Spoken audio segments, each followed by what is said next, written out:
சற்று முன் பதவியை ராஜினாமா செய்தார் நயினார் நாகேந்திரன். அதிர்ச்சியில் மோடி பாஜகவை விட்டு விலகுவதாக அதிகாரப்பூர்வ அறிவிப்பு. அதிமுகவின் கோட்டையாக கருதப்படும் டெல்டா மாவட்டங்களில் அக்கட்சிக்குள் ஏற்பட்டுள்ள புகைச்சல் பொதுச்செயலாளர் எடப்பாடி பழனிசாமிக்கு பெரும் சவாலாக உருவெடுத்திருக்கிறது. வழக்கமாக அதிமுகவிற்கு வலு சேர்க்கும் கொங்கு மண்டலத்தில் ஏற்படக்கூடிய சிறு சரிவுகளை டெல்டா மாவட்டங்களில் அறுவடை செய்யும் வாக்குகளை கொண்டு ஈடுகட்டலாம் என்பதே எடப்பாடியின் கணக்காக இருந்து வந்தது. ஆனால் தற்போது அந்த மண்டலத்திலேயே மூத்த நிர்வாகிகளுக்கு இடையில் வெடித்துள்ள அதிகார போட்டியானது அந்த தேர்தல் கணக்குகளை தலைகீழாக மாற்றியிருக்கிறது. முன்னாள் அமைச்சர் வைத்தியலிங்கம் போன்ற செல்வாக்குமிக்க தலைவர்கள் பிரிந்து சென்றது ஒரு பலவீனமாக பார்க்கப்படும் வேளையில் தற்போதோ கட்சியில் உள்ள முக்கிய தலைவர்களுக்கிடையேயான ஈகோவானது யுத்தம் களப்பணியை பாதித்திருக்கிறது. குறிப்பாக பார்த்தால் டெல்டா அரசியலின் முக்கிய முகமான முன்னாள் அமைச்சர் காமராஜ் தனது ஆதரவாளர்களுக்கு உரிய அங்கீகாரம் வழங்கப்படாததால் கடும் அதிருப்தியில் இருப்பதாகவே தெரிய வந்துள்ளது. இவருக்கு இணையாக மணியன் போன்ற மற்ற மூத்த தலைவர்களுடனான ஒருங்கிணைப்பு குறைபாடு தேர்தல் வியூகங்களை செயல்படுத்துவதில் தேக்க நிலையை ஏற்படுத்தியிருக்கிறதாம். அதே சமயம் அதிமுகவில் பல முக்கிய புள்ளிகளே கட்சித்தாவல்களை செய்ய ரெடியாக இருப்பதாகவும் அதிமுகவின் தலைமை வட்டாரங்களில் தகவல்கள் பரவி வருகிறது. அதே சமயம் மறுபுறம் பார்த்தால் திமுக தரப்பில் அமைச்சர் KN நேருவின் அதிரடி நகர்வுகள் அதிமுகவிற்கு கூடுதல் நெருக்கடியை உருவாக்கி வருகின்றன. கோட்டைக்குள் ஓட்டை விழாமல் தடுக்க வேண்டிய கட்டாயத்தில் உள்ள அதிமுக தலைமைக்கோ தொகுதி பங்கீடு மற்றும் வேட்பாளர் தேர்வு தொடர்பான உட்கட்சி பூசல்கள் பெரும் முட்டுக்கட்டையாகவே இருக்கிறது. கீழ்மட்ட தொண்டர்கள் உற்சாகத்துடன் பணியாற்ற தயாராக இருந்தாலும் மாவட்ட தலைவர்களிடையே நிலவும் ஒருமித்த கருத்தின்மை தேர்தல் முடிவுகளில் பிரதிபலிக்கக்கூடும் என அரசியல் நோக்கர்கள் எச்சரித்தும் வருகின்றனர்.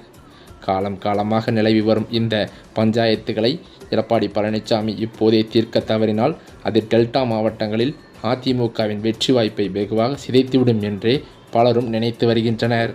அந்த வகையில் பார்த்தால் வீட்டு சண்டையை வீதிக்கு வராமல் தடுத்தால் மட்டுமே வெற்றி என்ற யதார்த்தத்தை அதிமுக தலைமை உணர்ந்து செயல்பட வேண்டிய கட்டாயத்தில் தற்போது இருந்து வருகிறது. வரும் நாட்களில் கூட எடப்பாடி பழனிசாமியின் சமரச முயற்சிகள் எந்தளவிற்கு கை கொடுக்கின்றன என்பதை பொறுத்தேதான் டெல்டாவின் தேர்தல் முடிவுகள் அமையும் என்றும் அதிமுக வட்டாரங்களில் தகவல்கள் பரவி வருகிறது. அது மட்டுமில்லாமல் இந்த பல பிரச்சனைகளால் அதிமுகவிலிருந்து மேலும் பல முக்கிய புள்ளிகள் திமுகவிற்கு தாவிவிடுவார்கள் என்றே அச்சத்தில் எடப்பாடி பழனிசாமி இருந்து வருவதாகவும் சொல்லப்படுகிறது.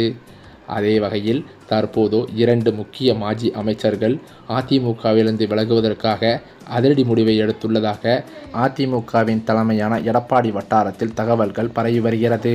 இந்த சமயம் பார்த்து பாஜகவும் பாஜக இடையிலான கூட்டணி குறித்த முக்கிய நகர்வாக வரவிருக்கும் தேர்தலுக்கான முழு பொறுப்பையும் எடப்பாடி பழனிசாமியிடம் பாஜக ஒப்படைத்து விட்டதாக தகவல்களும் வெளிவந்துள்ளது. தமிழகத்தில் திமுக அரசை வீழ்த்துவதே தங்களது முதல் இலக்கு என்று தெரிவித்துள்ள பாஜக தலைமை அதிமுக பொதுச்செயலாளர் எடப்பாடி பழனிசாமியின் தலைமையிலேயே தேசிய ஜனநாயக கூட்டணி தேர்தலை சந்திக்கும் என்றும் அறிவித்திருக்கிறது. இதன் மூலம் கூட்டணி குறித்த முடிவுகள் மற்றும் தொகுதி பங்கீடு போன்ற முக்கிய அதிகாரங்களை EPS கையில் கொடுத்துவிட்டு பாஜக சற்று பின்வாங்கியிருப்பது அரசியல் வட்டாரத்தில் பெரும் விவாதத்தையே ஏற்படுத்தியிருக்கிறது. பாஜக மாநில துணைத் தலைவர் KP ராமலிங்கம் உள்ளிட்ட முக்கிய நிர்வாகிகள் எடப்பாடி பழனிசாமி தான் தமிழகத்தில் கூட்டணியின் தலைவர் என்றும் அவரே அடுத்த முதலமைச்சர் வேட்பாளர் என்றும் வெளிப்படையாக தெரிவித்துள்ளனர். அண்ணாமலைக்கு பின் மாநில தலைவராக பொறுப்பேற்றுள்ள நயினார் நாகேந்திரன் அதிமுகவின் உச்சல் பூசல்களை தீர்க்க தயாராக இருப்பதாக கூறி கூட்டணியை பலப்படுத்தும் முயற்சியில் ஈடுபட்டுள்ளார். பாஜகவின் இந்த மென்மையான அணுகுமுறை EPSன் ஆளுமையை அதிகரிப்பதோடு தமிழகத்தில் ஒரு வலுவான மாற்றத்தை உருவாக்குவதற்கான யுத்தியாகவே பார்க்கப்பட்டும் வருகிறது. மேலும் அது மட்டுமில்லாமல் தனது செல்வாக்கை பயன்படுத்தி எடப்பாடியின் சொந்த ஊரான சேலம் மாவட்டத்தில் செங்கோட்டையன் இதைவிட ஈரோட்டில் நடந்ததை விட மிக பிரம்மாண்டமான ஒரு மக்கள் சந்திப்பு நிகழ்ச்சியை நடத்த காட்டப்போகிறார் என்ற தகவல்களும் வெளியாகி வருகிறது. மேலும் அது மட்டுமில்லாமல் ஆளும் திமுக அரசு எதிர்க்கட்சிகளான அதிமுக மற்றும் விஜயின் தமிழக வெற்றிக் கழகம் ஆகியவற்றிற்கு கடுமையான சவாலை அளிக்கும் வகையில் வியக்கத்தக்க பல புதிய அறிவிப்புகளை தனது அறிக்கையில் தெரிவித்துள்ளது. இந்த தேர்தல் அறிக்கை எதிர்க்கட்சிகளின் தேர்தல் வியூகங்களை முறியடிக்கும் ஒரு முக்கிய ஆயுதமாகவே இருக்கும் என்று திமுக வட்டாரங்களும் தெரிவிக்கின்றன. தேர்தல் அறிக்கையை தயாரிப்பதற்கான நாடாளுமன்ற குழு தலைவர் கனிமொழி தலைமையில் 12 பேர் கொண்ட ஒரு வலுவான குழு ஏற்கனவே அமைக்கப்பட்டுள்ளதும் குறிப்பிடத்தக்கது. பொதுமக்கள், விவசாயிகள், வணிகர்கள் மற்றும் இளைஞர்களிடமிருந்து நேரடியாக கருத்துக்களை பெற பிரத்யேக செயலி மற்றும் வாட்ஸ்அப் வசதிகளை முதல்வர் மு.க.ஸ்டாலின் தொடங்கி வைத்துள்ளார். இதன் மூலம் அடிமட்ட மக்களின் தேவைகளை அறிந்து அதற்கு ஏற்றவாறு மகளிர் உரிமை தொகை உயர்வு, அரசு ஊழியர்களுக்கான சலுகைகள் மற்றும் பல இலவச திட்டங்களை இந்த பண்டோரா பாக்ஸ் தேர்தல் அறிக்கையில் இடம்பெறச் செய்ய திமுக முனைப்பு காட்டி வருகிறது.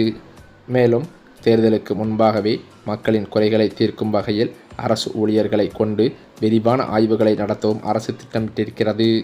வீடுகள் தோறும் சென்று அரசு நலத்திட்டங்கள் மக்களை சென்றடைந்துள்ளதா என்பதை உறுதி செய்வதோடு பொதுமக்களின் கோரிக்கைகளை படிவங்களாக பெற்று அவற்றுக்கு தீர்வு காணவும் முடிவெடுக்கப்பட்டிருக்கிறதாம்.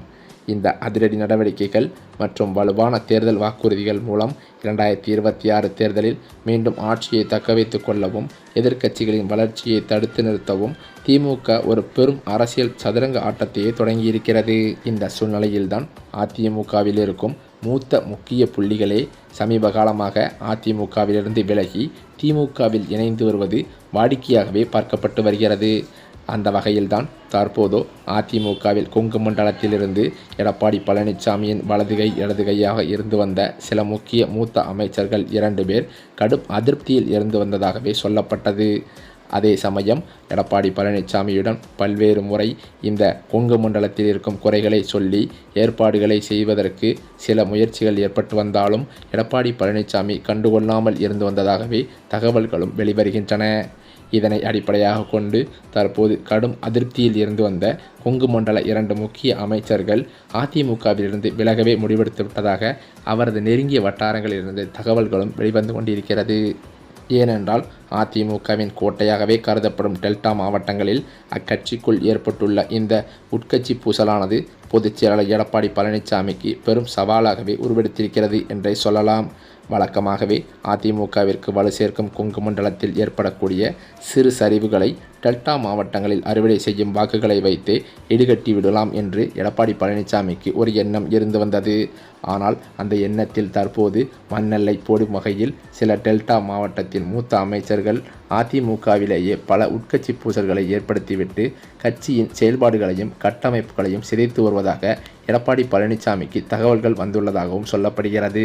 மேலும் கட்சியை அடகு வைத்து விட்டீர்கள் என்று பல புகார்களையே எடப்பாடியிடம் கூறி வருவதாகவும் சொல்லப்படுகிறது. இதன் காரணத்தினால் எடப்பாடியிடம் கடும் மோதல்களும் கண்டிப்பாக அதிமுகவிலிருந்து பல புள்ளிகள் வெளியேறி திமுகவில் இணைவதற்கு வாய்ப்புள்ளதாகவே தகவல்கள் வெளிவந்துள்ளது. மேலும் அது மட்டுமில்லாமல் பாஜகவுடன் அதிமுக கூட்டணி வைத்ததிலிருந்தே பிடிக்காத எடப்பாடியை பிடிக்காத அண்ணாமலை அவர்கள் கடும் அப்செட்டில் இருந்து வந்ததாக சொல்லப்பட்டு வந்த நிலையில் தற்போது பாஜகவை விட்டே வெளியேறுவதற்கு அண்ணாமலை முடிவெடுத்து விட்டதாக அவரது ஆதரவாளர்கள் மத்தியில் பேச்சுக்கள் அடிபடுகிறது. இதனைத் தொடர்ந்து அவர் பாஜகவிலிருந்து விலகி திமுகவில் இணையலாம் என்றும் அவரது ஆதரவாளர்கள் மத்தியில் பேச்சுக்களும் அடிபடுகிறது.